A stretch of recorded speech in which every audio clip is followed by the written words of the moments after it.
So, biblical writings tell you that whatever wrongdoing, and especially lust, is not of the so called Lord, but it is of this world. See, I've always said that religious writings are somewhat stupid and primitive because they have been written by people who had a very simple way of looking at life. See, if God created the world, this whole universe, I don't think He has anything to do with us, because in the infinity of this cosmos, He has much greater things to do than simply focus on us humans. Only a narcissistic society would praise a God that you must be afraid of, because narcissists love when you fear them, right? Why would you need to fear creation? Because you're part of it. Fear means a separation. Fear means that you want to separate yourself from creation. So if you fear God, you seek to separate yourself from Him, because fear wants you to become stronger. Fear wants you to become aware of something that may be much better than you. And you want to improve yourself, but first of all, you want to run away from that. So religion has been teaching people already for a long time to run away from God. Because when you fear something, you'll only run away from it. How can you run away from creation when you are simply part of creation, right? If God created this whole universe, it created it with all its possibilities. So lust and the such, being possibilities of this universe, they are simply part of God and whatever you may call creation. I simply can't attribute a form to creation because even the Bible says at first there was nothing. So why would you be stupid enough to believe that God has a shape? Creation can only have a shape for people who are simple-minded, because they can't perceive something if it doesn't have a shape. Now, another problem I saw in people speaking about lust and religion and how religion tries to explain lust.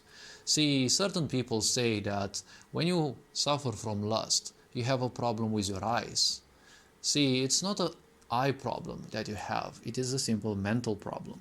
Because lust means a lack of something and you seek to desperately compensate for it.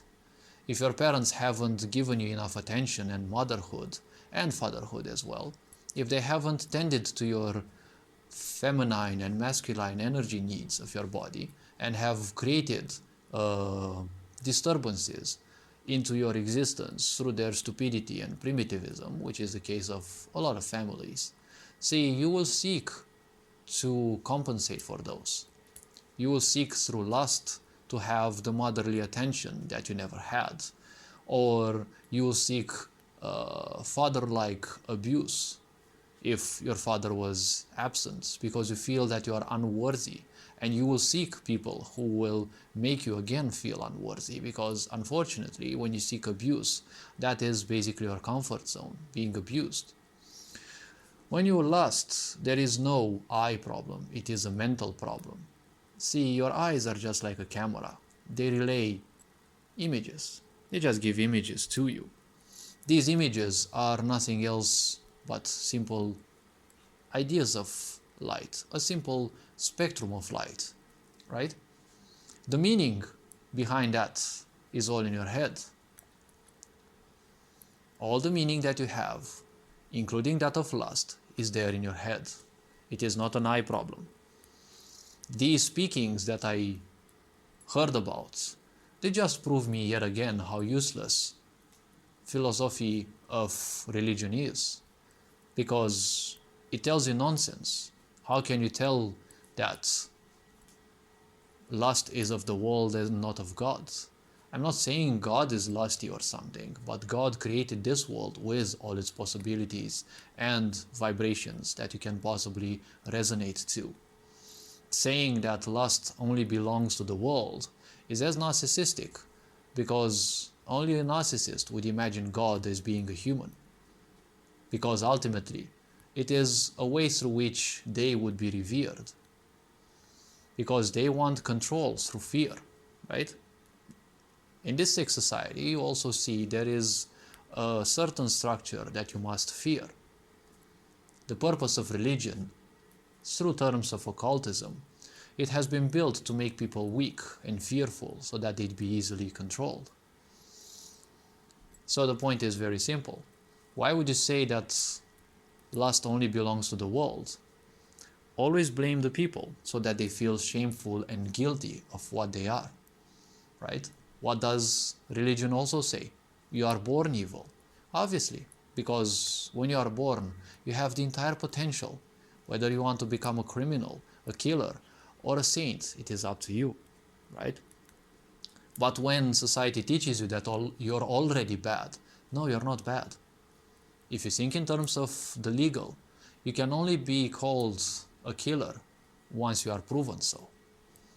Because the sick society will demonize you whatever you do. If they don't like you, they will demonize you. But they will rarely have any proof, right? Because they're all based on lies. Even religion is a lie. Creation itself is several forces, not one single force, and they don't have a human shape for sure, right? But they tease your mind with all sorts of these interesting stories, right? Now, the point with meaning, see meaning and lust. You don't see meaning, you most likely have heard it, because you have learned how to speak, and you have learned about meaning from hearing others, not from seeing others. What you see is simply what you see. It is just images. All the meaning behind what you see and what you hear are there in your mind, right? How you think what you think of, it's there only for you. It's there in your mind. Whether you accept it from others or not, you can only think about it inside your mind, inside your own being. You cannot think about something outside of your being. The focus of what you think of may be of something external, obviously, because there is nothing within, right? Only meditation, only tranquility, only peace. When you think about something, most likely it is of something from the outside, right? When you think about something, it's definitely from the outside. But when you're thinking about those, all those are done within you. You're not thinking outside of your body. You may be thinking about things outside of your body, but you're not thinking outside of your body. This being said, hopefully this video raised a bit of awareness and, well, this being said, wishing you an awesome day, have fun, and remember to live life. Don't let the petty meanings of life wear you down, because a sick society needs weak people. If you are made to feel weak, you're easily controllable. And NGOs actually love that, because it is their purpose to give you a purpose if you don't have one. This being said, have an awesome day.